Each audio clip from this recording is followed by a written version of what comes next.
Aquí comienza Al Día con la Iglesia, programa con fines pastorales y de evangelización, realizado por la Delegación para Comunicaciones de la Arquidiócesis de Medellín. Bienvenidos.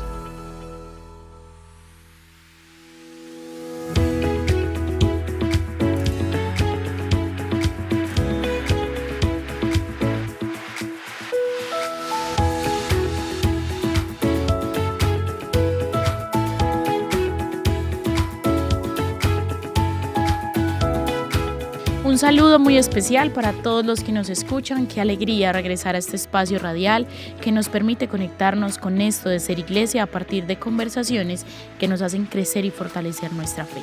Esto es Al Día con la Iglesia Radio, un programa realizado desde la Delegación para las Comunicaciones para la Alianza Pastoral de Radio Católica de la Arquidiócesis de Medellín.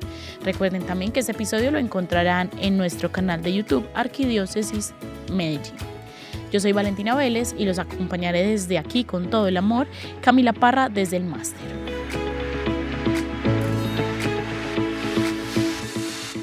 Qué alegría de nuevo encontrarnos aquí, oyentes. Este es un espacio en el que conversamos, disfrutamos y traemos la actualidad de nuestra iglesia. Al Día con la Iglesia Radio, la mejor oportunidad para aprender y construirnos.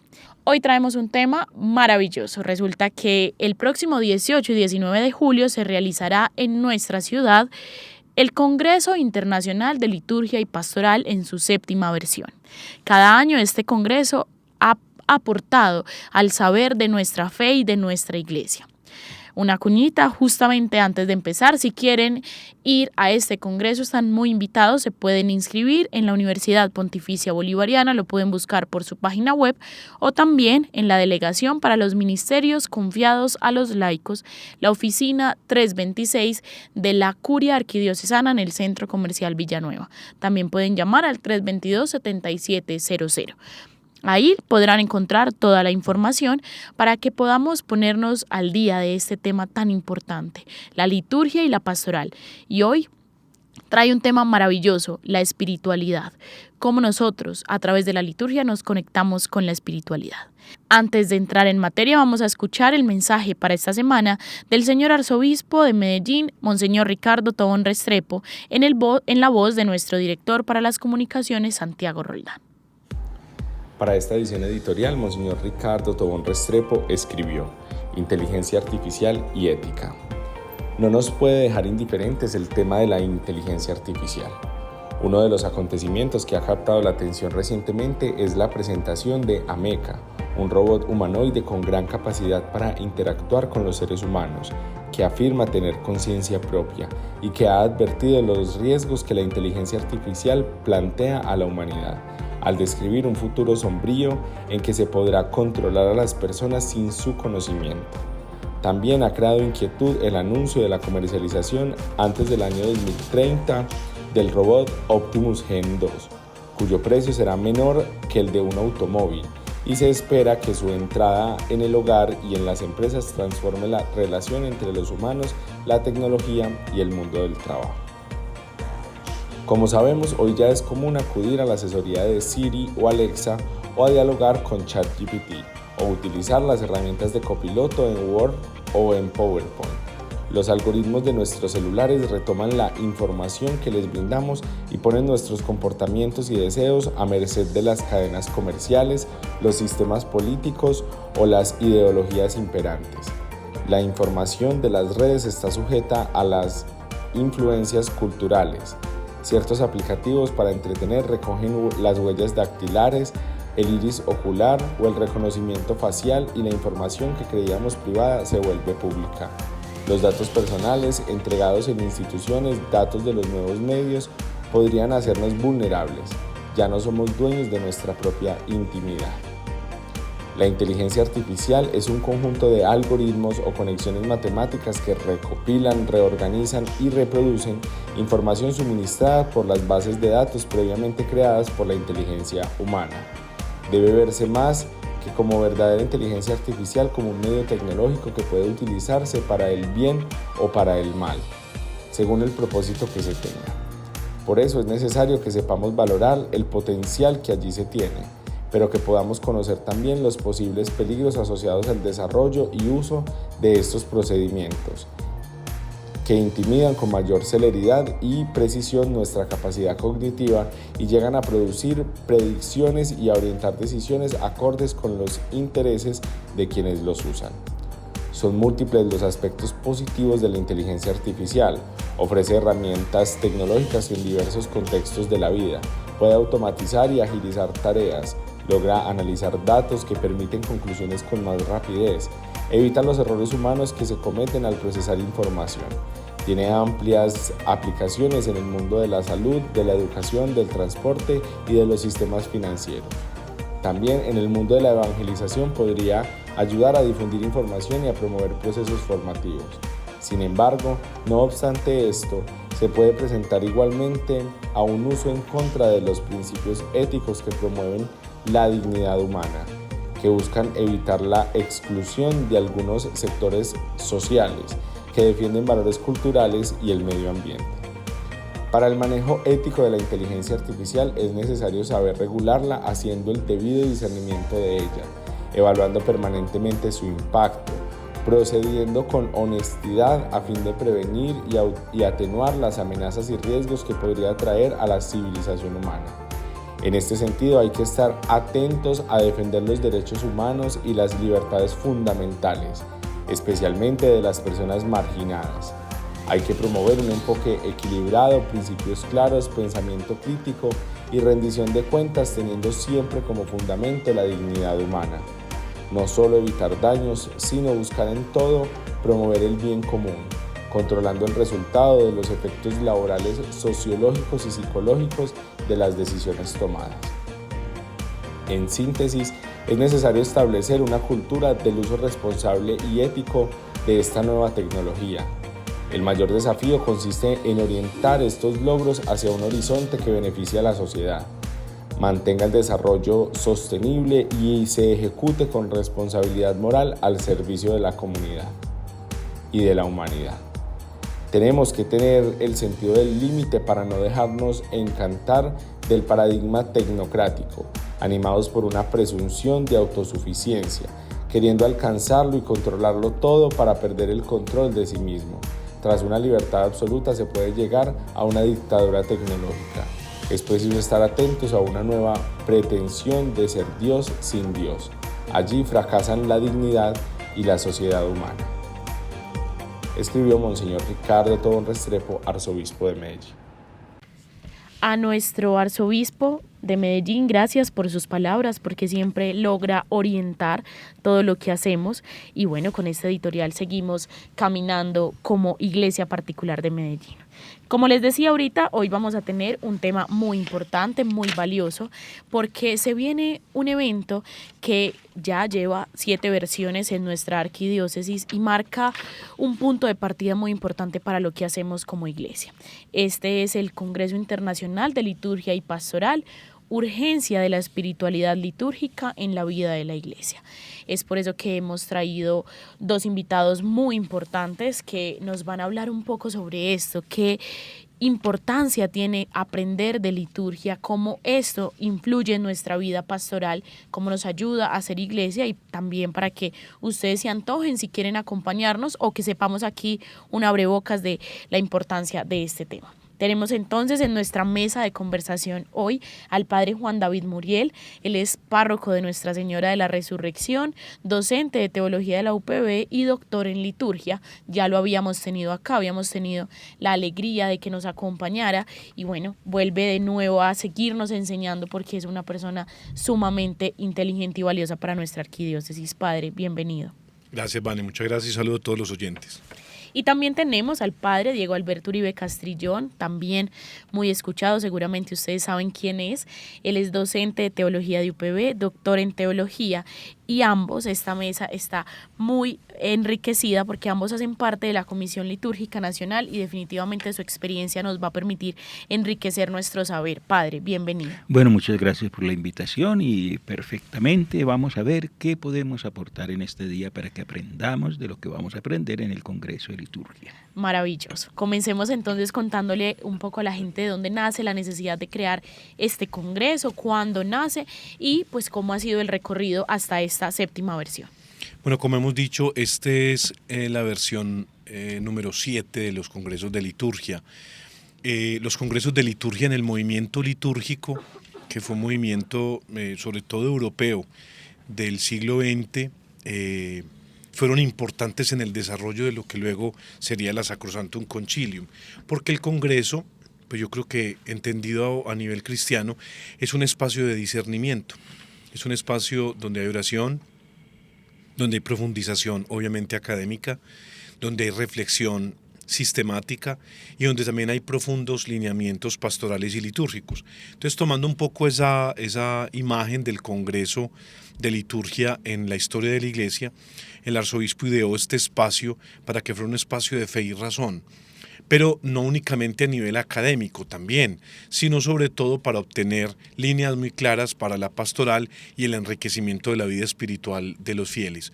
Entonces hemos tenido temas muy importantes, como por ejemplo el sacramento de la reconciliación, la iniciación cristiana, y ahora nos toca pues reflexionar sobre este aporte de la necesidad y de la urgencia frente al pietismo o a las devociones cerradas a veces de algunos movimientos, presentar la verdad de la espiritualidad litúrgica y su necesidad, es decir, una espiritualidad y un enriquecimiento de pastores y fieles que provenga del año litúrgico, es decir, de la celebración misma que actualiza en el corazón de los creyentes la Pascua del Señor. Es una vuelta como a los orígenes, un poco lo que hacían los apóstoles de descubrir que la fuerza apostólica les provenía de la fracción del pan y de los momentos en los cuales se sentían iglesia celebrando el misterio de la Pascua del Señor. Entonces son ya 7 momentos en los que la Universidad Bolivariana y la Arquidiócesis nos sentamos un poco a pensar la vida celebrativa de la iglesia. La manera como actualizamos el acontecer del Señor y la manera también como vivimos el espacio de la evangelización en nuestras comunidades. Maravilloso, y yo creo que es un muy buena abrebocas para entender cómo estos espacios nos permiten pensar nuestra fe, que eso también es un elemento fundamental para vivirla, no solamente desde el sentir, desde el vivir la liturgia, sino también pensarla. ¿Siempre ha sido internacional o eso es algo que se ha planteado en los últimos años? Bueno, el Congreso es internacional en cuanto a los invitados, las personas que participan, porque también en algunas oportunidades hemos tenido la posibilidad de vincularse al Congreso a través de los medios. Pero la idea del Congreso siempre fue contando con expertos que nos han acompañado casi siempre. Son profesores que conocemos, personas que están vinculadas como a nuestra experiencia de formación, de estudios, o que tenemos el contacto de quienes nos puedan colaborar. Pero eso responde también a una larga tradición de liturgia que tiene la Arquidiócesis de Medellín. Ya aquí Medellín tuvo durante muchísimo tiempo algo muy raro, muy interesante y muy importante para América Latina, que fue el Instituto Teológico Pastoral del CELAM, que tenía precisamente el área de liturgia. Y aquí tenemos cosas que han sido aportes muy extraordinarios a la experiencia de la liturgia a nivel casi que universal. Aquí se hizo todo ese proceso de la adaptación del concilio, aquí se tenía una especie de tradición de aprecio por la Sagrada Liturgia desde hace mucho tiempo, maestros muy importantes, figuras muy interesantes, y luego pues con la idea que han tenido nuestros pastores de ubicar esto con un mayor valor científico y con una experiencia de apostolado, claro, que es el de enseñar en la fe, pues el Congreso adquirió ya una resonancia y es más, es esperado por muchas personas que se quieren vincular a esta experiencia. De hecho, hemos sabido que entre 800 y 1.000 personas se han unido en versiones anteriores y cada vez aumenta más este número, porque yo sí siento que nuestra iglesia cada vez y nuestros fieles tienen una necesidad particular de conocer, de que esta fe también sea construida a partir del conocimiento y de tantos expertos que tenemos aquí, pues no más ustedes que tienen ya pues tanta experiencia y que tienen tanto para enseñar. Este congreso nace de una realidad particular, según pues como lo hemos leído en su promoción, y es una respuesta a un mundo que hoy está marcado por el secularismo, por el pesimismo, porque definitivamente hay un montón de búsquedas espirituales, cómo responderle a ese mundo, y también quisiera Padre Juan David, si nos hace una breve claridad sobre qué es la liturgia. Ya lo hemos dicho en diferentes programas, pero si nuestros oyentes todavía tienen la duda, no lo tienen demasiado claro, ¿cómo desde la liturgia le respondemos a esta realidad del mundo? La liturgia es la celebración de la Pascua del Señor. Entonces, la Iglesia ha definido que el acontecer litúrgico, por ritos y oraciones, actualiza para los creyentes el misterio de la Pascua con todos sus efectos. Es un misterio. Entonces podríamos definir que la liturgia es la celebración de los sacramentos, sobre todo la Eucaristía, que es como la quinta esencia de la vida sacramental. Los sacramentales, que a diferencia de los sacramentos son instituidos por la Iglesia y son eficaces, pero deben remitir a los sacramentos. Ahí tendríamos las bendiciones, los exorcismos, las exequias y la Eucaristía, los rituales de dedicaciones. Y tendríamos también la liturgia de las horas. Entonces, en ese plano, encontraríamos que la liturgia es el acontecer de la vida de Dios y el paso de su gracia en la vida de los creyentes. Por eso es tan importante siempre volver a la liturgia, porque entonces la gente, te pongo un ejemplo, las prácticas devocionales, porque todo lo demás el Concilio Vaticano lo llamó pia exercitia, es decir, ejercicios piadosos. Como su nombre lo indica, son ejercicios que brotan de la piedad, que son también suscitados por el Espíritu Santo, pero que no tendrían la fuerza y el poder eficaz de gracia de la liturgia. El rosario, el Via Crucis, una visita personal al Santísimo Sacramento, que son expresiones de devoción muy fuertes, pero que deben conducir al acontecer celebrativo. Entonces, una persona hace bendecir un Cristo, una persona hace bendecir su casa, una persona pide una oración de liberación para tener fuerza espiritual, pero luego no se confiesa, no comulga, no asiste a la Eucaristía, no lee la palabra. Entonces podríamos hablar de un camino que se queda truncado a nivel de la fe. El Concilio de Trento, por ejemplo, definía el sacramento de la penitencia como la manera que tiene Dios de aplicar los méritos de la pasión del Señor al corazón del creyente. Fíjate que tan bonito, es como una especie de llave que permite a Dios entrar en la vida de los fieles y transformarla desde dentro. Es un poquito lo que hace la iniciación cristiana. Entonces lo que pretendemos con el Congreso es que nuestros fieles vuelvan a los torrentes y a los caudales sanos de una espiritualidad, pero desde la celebración litúrgica. Mira, por ejemplo, yo recuerdo mucho a Diego, que también estuvo muy cerca a él, José Alberto Giraldo, decía que ojalá el plan pastoral de nuestras comunidades fuera desde el año litúrgico, porque el año litúrgico es la presentación gradual del misterio de Jesucristo, de una forma meditada, consciente, dando como en dosis y en gotas los momentos extraordinarios de la vida del Señor.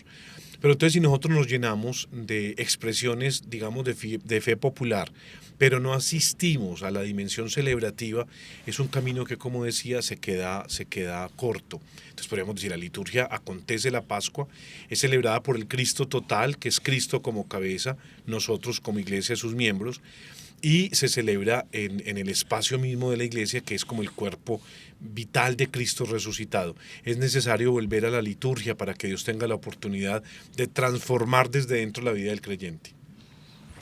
Vemos entonces cómo pues todo este camino que acompaña pues nuestra vida de fe pues es una renovación constante. Ahorita lo mencionabas como la liturgia, como esa renovación de la Pascua, y me parece muy bello pensarlo de esa manera, porque justamente como humanos y como creyentes necesitamos estar recordando constantemente esa historia de amor para que nos convenzamos todos los días, porque es que bastará con una sola vez. Faltan muchas ocasiones para que nosotros sigamos renovando y permitiendo que nuestra fe crezca. Padre Diego, vienen entonces pues estos 2 días de trabajo intenso. ¿De qué manera se van a tratar? ¿Hay charlas, hay trabajos por grupos? Cuéntenos un poquito sobre qué se va a tratar y cuáles van a ser los temas principales en estas charlas. Bueno, la dinámica general de todos estos encuentros en liturgia tiene como esta característica. Primero, en lugar, nosotros manejamos algo muy especial, que es unas conferencias centrales, es decir, unos puntos de referencia ideales que nos proponen la espiritualidad litúrgica como punto de partida de toda la celebración misma de la fe, y cómo la meta, la fe celebrada, tiene que generar unas comunidades espirituales, no espiritualizadas por allá en las alturas más remotas de la existencia, sino una verdadera experiencia de la victoria de Cristo sobre la muerte, que es lo que nos acaba de recordar el padre Juan David. Entonces nosotros tenemos normalmente una introducción que es magistral. Es una cosa muy interesante saber que es una introducción magistral. Los obispos, por su vocación y por su ministerio, son los maestros de la fe. Entonces el Congreso no es que lo abre el arzobispo, sino que el arzobispo enseña en el Congreso con una expresión muy especial en la que él pone el punto de referencia y él ofrece la experiencia eclesial y la autoridad para enseñar. Entonces nos abre con toda la introducción al Congreso en el cual se manifiesta qué es y por qué la liturgia es fuente de vida espiritual y por qué ahí tiene que estar apoyada toda la experiencia pastoral. Luego se hace la invitación a una persona que nos haga la referencia de todo este misterio de Cristo, del misterio de la celebración de la fe, de la vivencia de la experiencia de Dios, y entonces ahí está la ponencia. La ponencia. ¿Qué es ponencia? Ponencia es una propuesta intelectual muy bien organizada, una propuesta académica que tiene un sentido muy profundo, una propuesta que tiene un contenido, digámoslo así, tomado de las grandes fuentes de la reflexión teológica. Siempre que se hace una ponencia hay un argumento bíblico, siempre existirá un argumento de la tradición. Ahorita más tarde me pregunta qué es tradición para contarle. Y luego nos encontramos con algo muy interesante, las alusiones y referencias al magisterio. Luego, ¿por qué la celebración de la fe es la fuente de una inspiración para la vida cristiana? Y finalmente hay una aplicación pastoral. Terminado aquello, vienen entonces también ya unas mesas de trabajo y unas personas que van ofreciéndonos algunos aspectos fundamentales. Ahorita Juan David nos cuenta un poco las personas que van a participar. Y luego hay una cosa muy interesante que es al final de la jornada, se hace una especie de conversatorio para que los asistentes pues pregunten o se enteren de qué es lo que necesitan saber en la experiencia comunitaria de la fe. Bueno. En la tarde, después de un descansito muy saludable, claro está, vienen también otras ponencias, las mesas de trabajo o los grupos en los cuales se expone una temática determinada, específica. Concluimos siempre con algún acto celebrativo, porque imagínense un congreso de liturgia que no celebre la fe, Claro. con la variedad de celebraciones que tiene la Iglesia. Y el día siguiente al Congreso, a veces hay congresos muy largos, eternos, pero hay otros muy especiales como este, muy claros, en que vuelve otra vez a ofrecerse una ponencia oficial. Hay unas mesas de trabajo con temas específicos. En este caso vamos a tener un poco la figura de la Sagrada Escritura. Tenemos un aporte importantísimo para definir por qué la liturgia tiene una fuente extraordinaria que son los santos padres de la Iglesia. Tenemos después unas aplicaciones muy sencillas pero muy alegres a la vida pastoral de nuestra arquidiócesis. Y finalmente, después de unos conversatorios muy importantes e interesantes con los que vamos como recogiendo todo lo que se ha podido aprender, se concluye con la celebración de la Eucaristía, en la cual se recoge el sentido, el mensaje y la importancia del Congreso para que la gente muy antojada de vivir la liturgia después la cuente en sus parroquias y comunidades y nos pongamos en la tarea de celebrar con alegría la fe. Una riqueza absoluta para el conocer y vivir la fe es este Congreso, pues como lo hemos escuchado hace unos días leíamos el informe final de la Asamblea Plenaria de los Obispos que se realizó la semana pasada y hacían mucho hincapié en que le respondemos a nuestra realidad con espacios de encuentro social.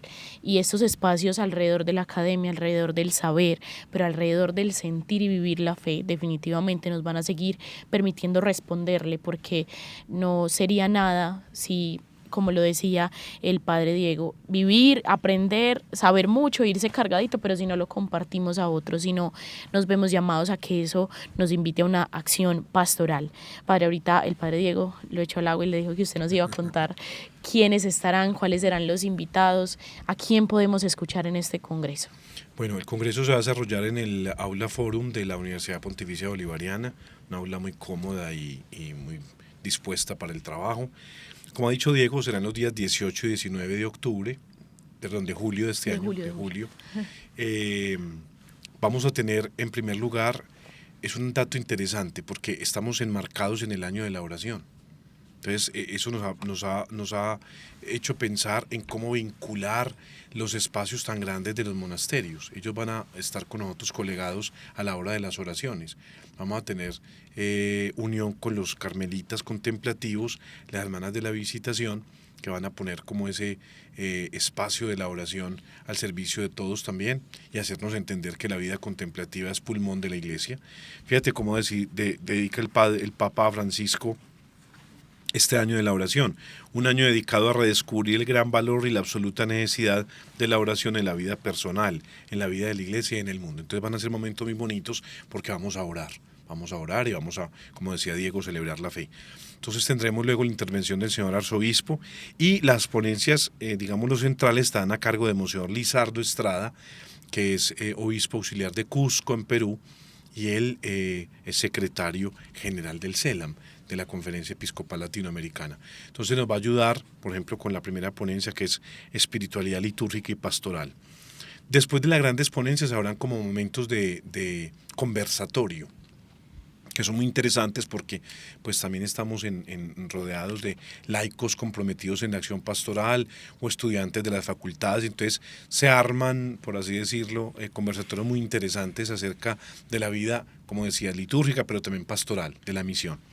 A las 2 de la tarde ese día vamos a tener la presencia del padre Guillermo Arboleda, que el padre Guillermo Arboleda es abad de los benedictinos, de la abadía de aquí, pero es abad congregacional de una de las congregaciones benedictinas. Entonces es un hombre ya que ha caminado en la vida del espíritu durante muchísimos años. Él va a hablarnos sobre la espiritualidad litúrgica en nuestros tiempos. Interesante para una persona que dirige miles de monjes, que son personas dedicadas a la oración, que él nos ayuda a entender cómo podríamos vivir una espiritualidad, por ejemplo en este caso la benedictina, pero propuesta para el hoy.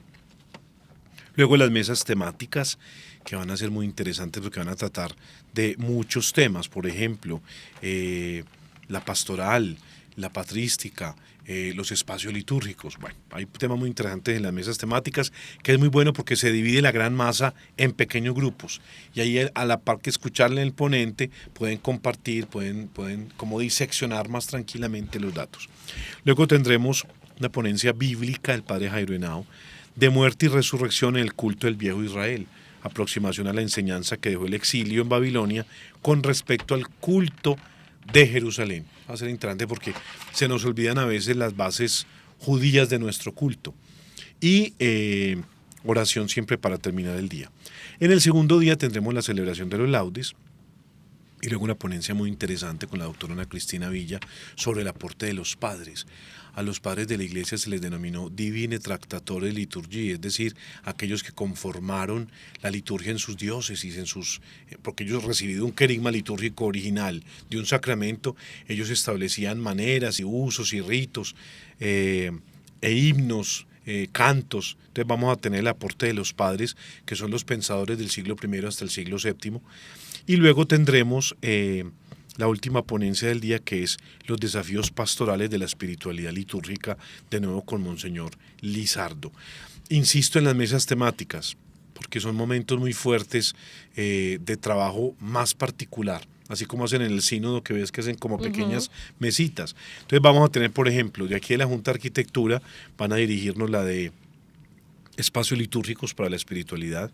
Luego Gabriel Jaime Gómez trabajará un poco la vivencia de la oración desde los padres y la liturgia romana. Luego el padre Alexander Pareja nos hablará del apostolado y la vida litúrgica de los laicos. Entonces esperamos los cantores, los lectores, los ministros de la comunión.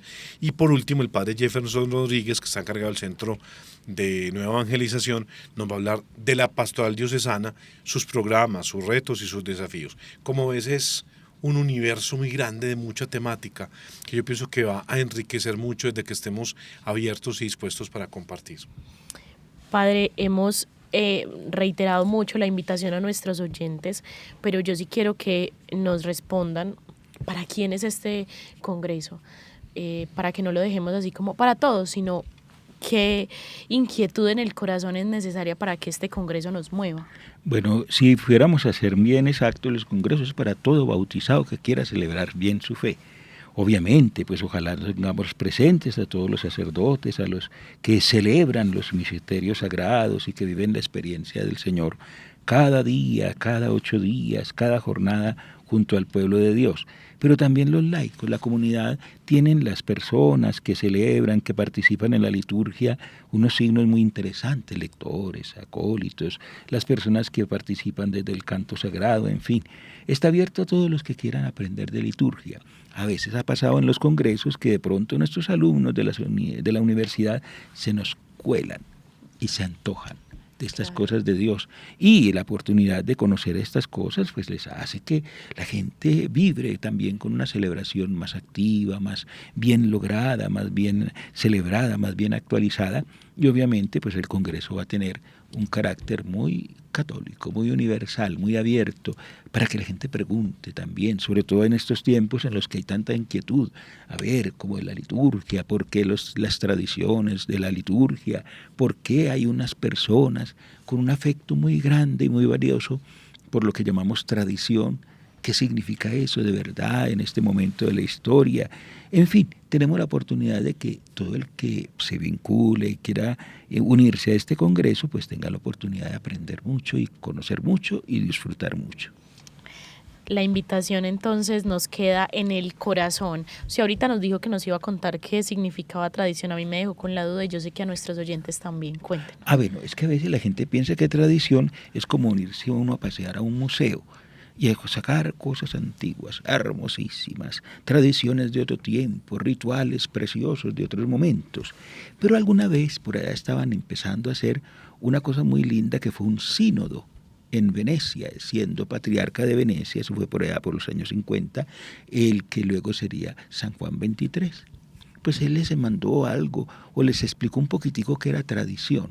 Tradición no es visitar un museo, a ver lo antiguo, lo clásico, ¿por qué no volvimos a estos ritos de otro tiempo? Es pasearse por un jardín.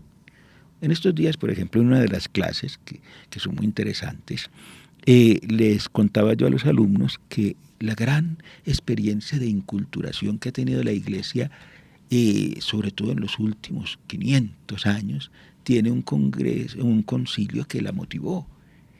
Quien creyera que el Concilio de Trento fue la gran inculturación de la liturgia. Por eso es tan distinto el canto y las músicas y las presencias, los signos litúrgicos de América Latina a lo que se vivió en Europa. Y era un concilio tan elocuente y tan significativo como lo será después el Vaticano II. Entonces mira que vamos a aprender también cómo combinar y cómo saber distinguir, que no podemos quedarnos como en una nostalgia. Ay, que como era eso en otro tiempo, sino vivir ahora esos tesoros tan hermosos que hay que conocer para poder discernir. En estos días nos comentaba una persona, ay padre, ¿por qué no volvemos al rito de Trento? Pero es que la Iglesia tiene 27 ritos. ¿Cómo así? Hay 14 oficiales, pero hay un montón de celebraciones rituales y esquemas rituales muy bellos. Hace un ratico que estábamos comentando un poquito por aquí con ocasión de la fiesta de la Virgen del Carmen, que existe un misal que es propio de los carmelitas, existe una tradición litúrgica muy bella de los dominicos, existe una tradición extraordinaria y significativa en el mundo franciscano, existe una tradición preciosa en la Iglesia española llamada la liturgia mozárabe, incluso con presencias muy interesantes aquí entre nosotros. Alguna vez comentando unas músicas que se escuchan por Santa Fe de Antioquia, decíamos, eso es puro mozárabe. Qué tan bello de otros tiempos. En fin, eso es lo que nos implica saber que tradición no es un apego por el pasado, sino aprovechar el pasado con su riqueza para ponerlo en las necesidades urgentes de un presente, que a veces se le olvida lo que se debe saber en la Iglesia y se queda simplemente en cositas externas muy hermosas, pero que si no tienen un fundamento, se nos quedan simplemente en la asistencia a un espectáculo. Escuchándote pensaba que justo esos pensamientos son los que nos han garantizado por años que nuestra Iglesia siga viva, y es identificar que sigue vigente, y la vigencia se la damos nosotros los cristianos con la forma en la que estudiamos nuestra fe, la forma en la que la vivimos, y este año que la hemos pensado desde la oración, que yo siento que ha sido un viaje a lo esencial. La oración y los diferentes ritos que acompañan nuestra fe nos muestran que pues definitivamente nuestra humanidad ha sido enriquecida por todo lo que somos también en nuestra vida de iglesia. Ha sido demasiado valioso este conversar, no sé si ustedes oyentes, pero yo me deleito acá, no me imagino una clase con estos dos expertos y digo que valioso poder entender nuestra fe también, que ha sido pensada y puesta por tantos en letras que hoy nos permiten acercarnos un poquito más a ella. Para ir cerrando nuestro programa, para que vayamos dejando muy invitados a nuestros oyentes a que aprendamos y conozcamos, si me pueden regalar los dos de pronto referencias bibliográficas, libros que ustedes digan, una persona, un cristiano cualquiera que quiera esto, que le guste, que quiera aprender, puede leer esto o ver una película, una serie, bueno, no sé ustedes que conocerán más para que nuestros oyentes y yo también desde aquí nos vayamos conectando con este propósito de aprender más de nuestra fe. Hay una fuente que a veces la gente piensa que eso, bueno, ¿cómo así? Pero si nosotros siguiéramos con atención la celebración de la Eucaristía, el misal es el tesoro más bello que tiene la Iglesia. Es más, y que quede grabado, memorizado y declarado, como ahora se dice que todo se declara, que quede declarado que la liturgia cristiana es la obra maestra de la estética universal. Entonces, todo lo que la liturgia celebra, las oraciones, la cadencia de los textos, la preciosidad de la música, sobre todo cuando se hace con todo el sentido, es ya un aprendizaje. Nosotros deberíamos aprender hasta de un canto de entrada y aprender que allí se congrega la comunidad, que allí se saborea la fe, de lo que se celebra, de los prefacios, que a veces uno en el prefacio está como elevado y no sabe qué fue lo que acabaron de decir, y ahí está resumida la fiesta y la solemnidad. Entonces, a la gente le podemos invitar, vean, lean. Qué dicha que todo el mundo se hubiera leído ya el Concilio Vaticano en su constitución de liturgia. Qué dicha que pudiéramos entrar en las encíclicas y en los textos de la Iglesia. Pero es que tenemos la riqueza ahí. No es sino ponerle cuidado con amor a la celebración y ya tenemos una fuente inagotable de sabiduría y de ciencia. Yo invitaría como a dos textos, que como dice Diego, son textos básicos para vivir este juego admirable redentor de la liturgia. Para nadie es un secreto que el Papa Benedicto era un liturgo. Él celebraba el acontecer de mi Dios y entendía la liturgia, tal vez no como muchas personas hoy en día que buscan la liturgia por el aspecto sentimental o por lo que ella puede brindar como deleite de los sentidos, sino que la entendía como un espacio de gloria y de santidad. Es decir, un espacio donde Dios aparece, que a muchos se nos olvida, y apareciendo nos rescata y nos salva. El hombre responde con gloria, con bendición, y Dios santifica. Entonces hay un librito de él que se llama Introducción al Espíritu de la Liturgia, que le responde a uno de Romano Guardini, El Espíritu de la Liturgia, que es muy básico, porque él va tratando como capítulos, lo que decía Diego, para estudiar luego el misal, que es un punto sinodal de encuentro. Así lo definió un padre en el arciprestazgo, el padre Freddy Tamayo, dijo que pesar los sacerdotes que no utilizan el misal, cuando el misal en tiempos de sínodo es un punto de encuentro, es un punto de comunión, donde estamos de acuerdo. Entonces él lo divide, la música, el canto, los gestos, las palabras, el rito, es una delicia, porque él descubre la liturgia como un juego, como cuando tú te sientas a jugar un juego difícil, pero que cuando entiende las reglas ya no es tan difícil. Uno o este que es con billeticos, ¿cómo se llama? Monopolio, que aparecen difíciles, pero cuando entiendes la regla interior ya lo disfrutas. Decía, así es un poco la liturgia, es un juego que Dios revela, pero donde tienes que entender la convención y la ley. Entonces, ese librito. Y dos, ya que Diego menciona encíclicas, a mí me parece muy importante del Papa Francisco, Desiderio Desideravi, que es su último documento sobre liturgia, donde él manifiesta su preocupación por lo que decía el padre Diego de comunidades que no han entendido qué es tradición y qué es tradicionalismo. Ejemplo, tradicionalismo es que yo me apegue a que la iglesia debe rezar en latín. Si hablamos todos español, cuando el Papa Damaso le dijeron, Papa Damaso, ya nadie habla griego, rezamos en latín, ¿y qué dijo él? Bueno, y la iglesia pasó como sin tanta. Y ahora es que tiene que ser en latín y que tienen que tener ciertas formas. Tradición es que la iglesia debe orar. y debe orar con la concepción, con la certeza de que Dios la escucha.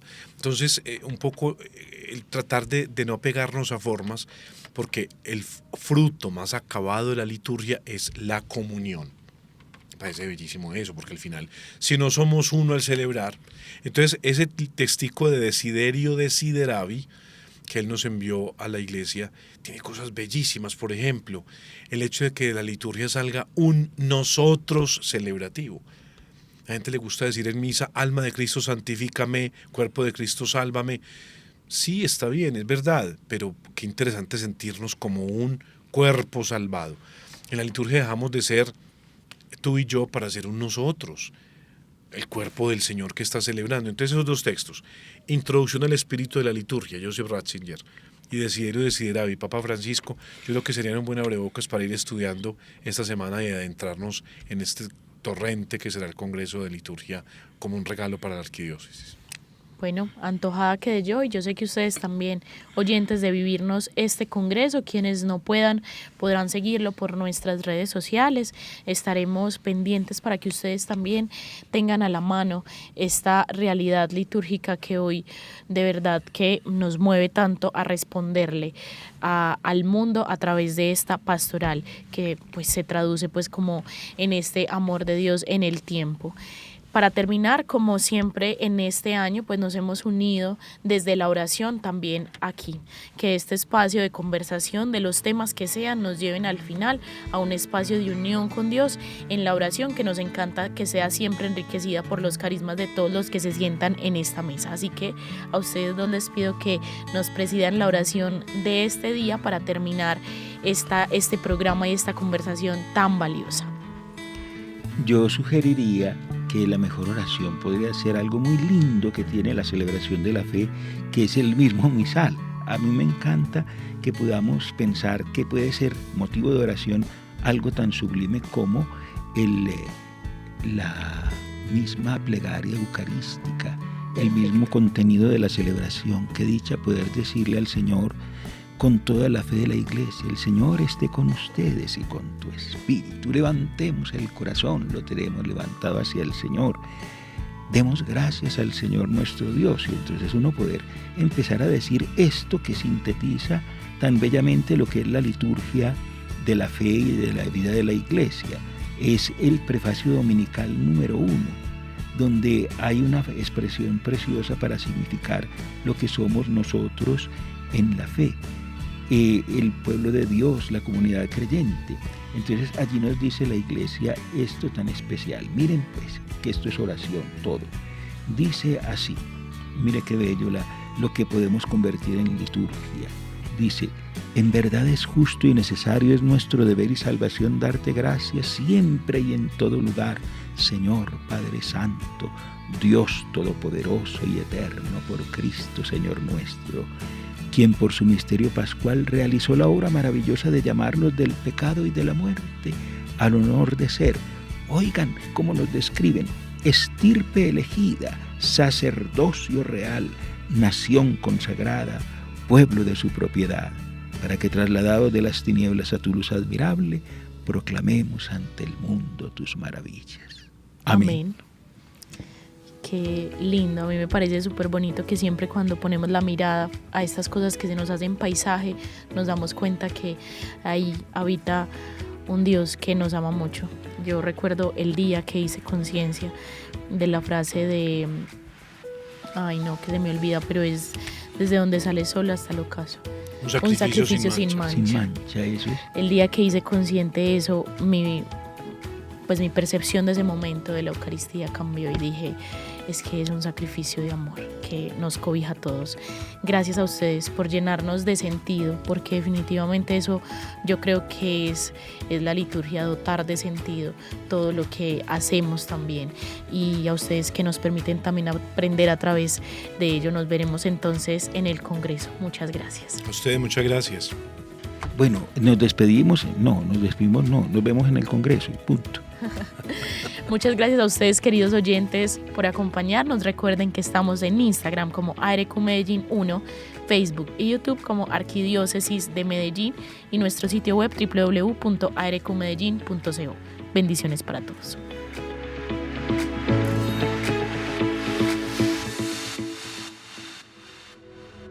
Hasta aquí, Al Día con la Iglesia, programa realizado por la Delegación para Comunicaciones de la Arquidiócesis de Medellín. Los esperamos en una nueva emisión.